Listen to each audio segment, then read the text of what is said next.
Now, when the outcome of presenting your business to a large audience is that you're gripped with fear rather than the audience gripped with interest, you know it's time to get some advice.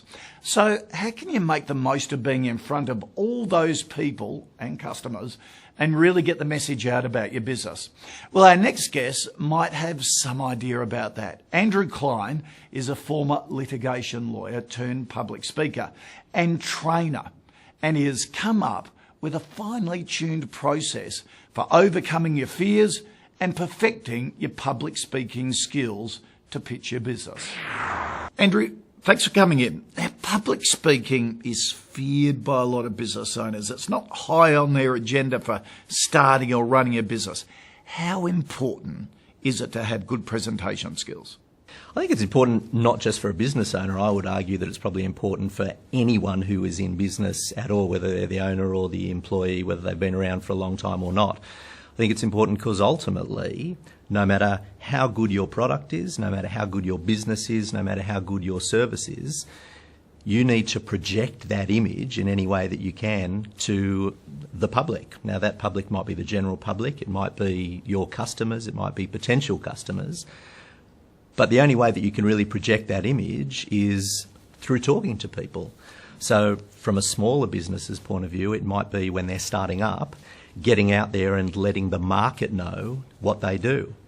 And how's the market going to actually know that? They're only really going to know that with the way in which the person is presenting that product or service. And so the market will judge that product and service, even if they haven't seen it yet, partly on the way in which the front person is putting it forward. Isn't it funny in this day and age we forget that business owners are the most powerful salesperson in their business? They're the front person. They're the ones that their clients want to relate to. That's right. And if you feel that the person is trustworthy, then everything that they stand for, all the stuff behind them, the business, you automatically assume is good. It may not. I mean, the irony of that is that there are some people who are fantastic presenters, fantastic salespeople, but what they're presenting, what they're selling isn't great. And the flip side of that, which I see a lot, are people who have a great product, a great business, a great service, but they don't present it in a way that's dynamic and exciting and interesting. And so the image that they're giving off is, well, you know, I feel a little bit half-hearted about this. This isn't great. I'm presenting in a dull way. Therefore, the image that comes across as, well, the product is not particularly dynamic, which is such a shame. How important is it to be yourself? I know a lot of people, when they do these presentation courses, try and be something that they're not. I think it's super important. I mean, ultimately, I think authenticity is the key. I think there's a belief amongst people when it comes to presenting and public speaking that you need to project this image of being incredibly fluent and almost trying to be an extrovert, something that you're not. But it's really about authenticity. If you are a quietly spoken, shy, or more introverted type of person, there's no reason that you can't be a good presenter. It's actually more about engagement. So engaging with people is very much about coming across as real, coming across as authentic. I think audiences, big or small, can smell pretty quickly if you're not being who you are. That's why I tell people, if they are this larger-than-life, wild and wacky, funny person, that's the sort of person that you should be when you present. And the flip side is, if you're more of that laid-back, relaxed person, be that type of person. But you can still be quiet and passionate. You can still be introverted and very, very dynamic. All right, give us some quick tips on improving your presentation skills.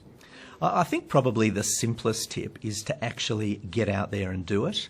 Now, ironically, despite the fact that I try and assist people in their presentation skills, I don't think going to a presentation skills trainer or reading God knows how many books there are about presenting and public speaking, or going to courses, while that has value, I think the thing that has the most value is putting yourself out there and talking, presenting. Now, that doesn't actually even need to be presenting about your product, service or business. There are lots of other opportunities for you to give talks and practice your public speaking, provided that you get feedback. And if you're asking for tips, I think the most important thing is not just get out there and present, but you've got to get some type of feedback. There are some presenters out there who have been presenting for years who are still really ordinary because they've never actually sought feedback.